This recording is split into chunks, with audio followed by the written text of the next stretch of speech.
So, good day everyone. In this video, I'm going to discuss the utilization of resource, person, and community materials. So, let's proceed.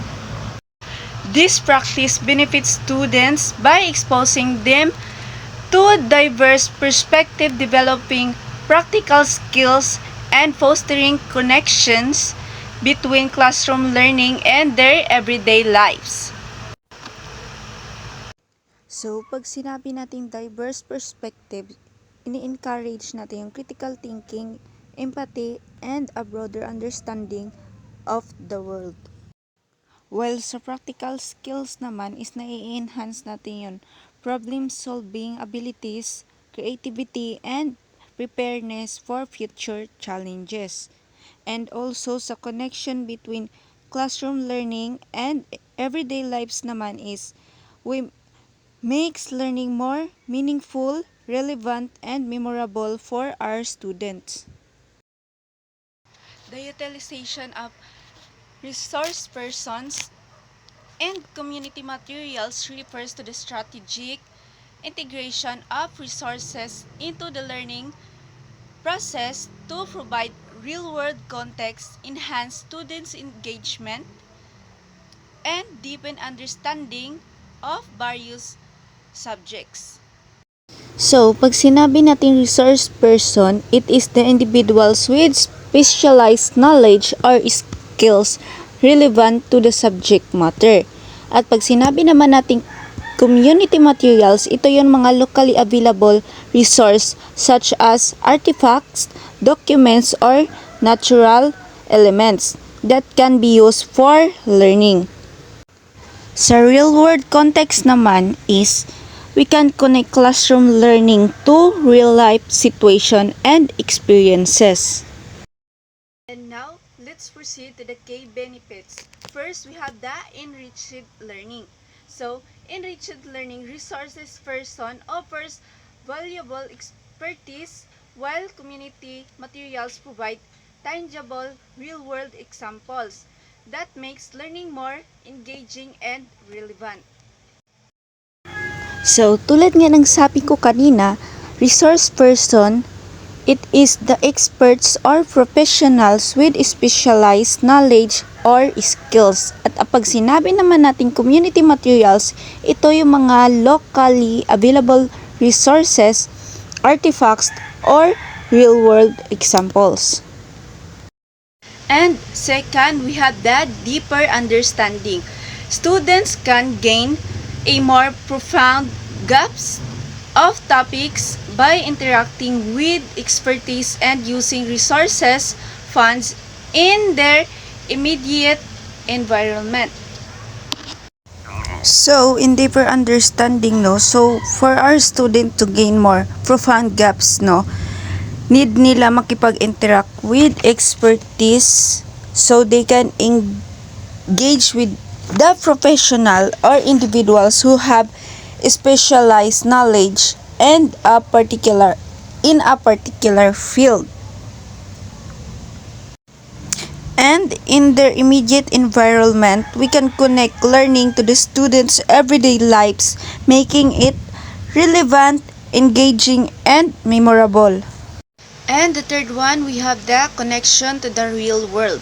So, the use of community resources helps bridge the gaps between academic subjects and students' daily lives, showing them the practical application of what they learn.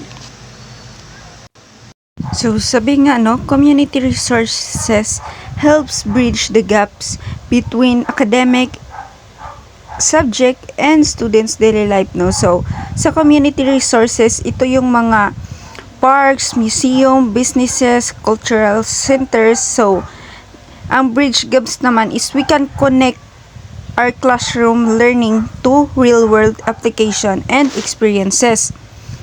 While sa practical applications naman, it's natutulungan ito yung mga students natin na maunawaan at yung mga relevant in their studies and ma-motivate sila to learn. And next, we have the motivation and performance. Exposure to Stimulating community-based learning environments can boost students' motivation and improve academic outcomes. So, dito sa motivation and performance, no, dito nakapaloob yung mga field trips to local businesses, pagbisita sa mga museum, parks, or community centers.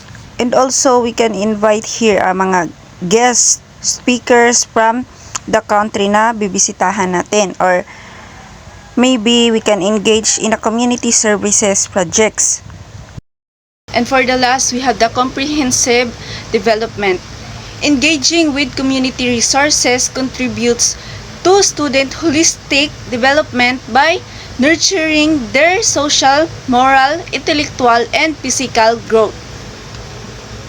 So, dito sa comprehensive development naman is kapag nakikipag-engage tayo sa mga community resources, natutulungan nito yung mga students natin na ma-develop yung kanilang mga social, moral, intellectual, and physical growth. And now let's proceed to the example of resource persons. First, we have the community personnels. So, health officers, policemen, businessmen, and local officials can share their knowledge and experience. So, for example na lang dito, no, yung sa policeman or yung sa fireman, yung pumupunta sila sa mga bawat school at nag-share ng mga kaalaman sa mga students. For second, we have the skilled individuals, local artisans such as wood carvers, blacksmiths, and weavers can demonstrate their crafts and provide insight into their materials and process. So, for example na lang dito, no, is yung weavers. So, they can demonstrate yung process of setting up a loom, weaving different patterns and creating fabrics. The third one, we have the local experts, individuals with specialized knowledge such as priests or community leaders can enrich learning experiences. So, for example, community leaders. So, community leaders, they can share insight into local history about cultural heritage, community issues, and development initiatives. Now, let's proceed to the example of community materials. First, we have the physical locations. Places of worship, markets, libraries, post office, and various local businesses can serve as learning sites.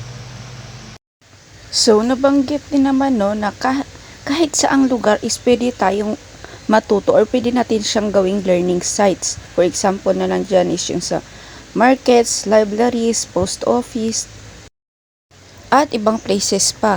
And first, we have the local materials. Materials from the community such as clay, wood, beads, and even basic electrical components can be used in hands-on activities. So, tulad nga ng nabanggit, no, we can use the materials na nakukuha natin sa community as our, yung gagamitin nating para sa hands-on activity sa ating klase. Parihan na lang dyan yung clay, yung mga woods. The second one, we have the cultural and historical sites. Museums, historical sites, and places of cultural significance offers opportunities for direct experience and learning. So, for example na lang dito, no, yung pagbisita sa mga museum, which is nakaka-learn doon yung mga students natin about sa mga histories, about sa mga culture, and mga local heritage natin, ganyan. How to utilize them effectively? First, we have to plan ahead.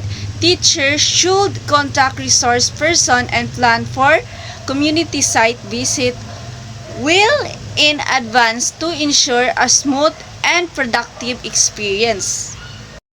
So, as a teacher, no, we have to plan ahead talaga kasi dapat nakaplano talaga kung ano yung gagawin natin doon sa pupuntahan nating site, and also dapat na-inform sila na pupunta tayo doon.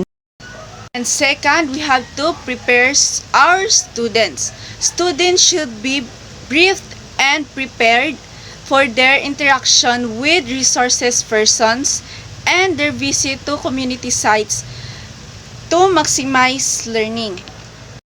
So, as teacher, no, we need to prepare our students, no. So, dapat i-inform natin sila na may ganong activity gagawin, and also dapat is handa sila na makipag-interact doon sa resource person or the guest. And for the last, we have to integrate into curriculum. So, the use of this resource should be strategic and international part of the curriculum rather than an isolated activities.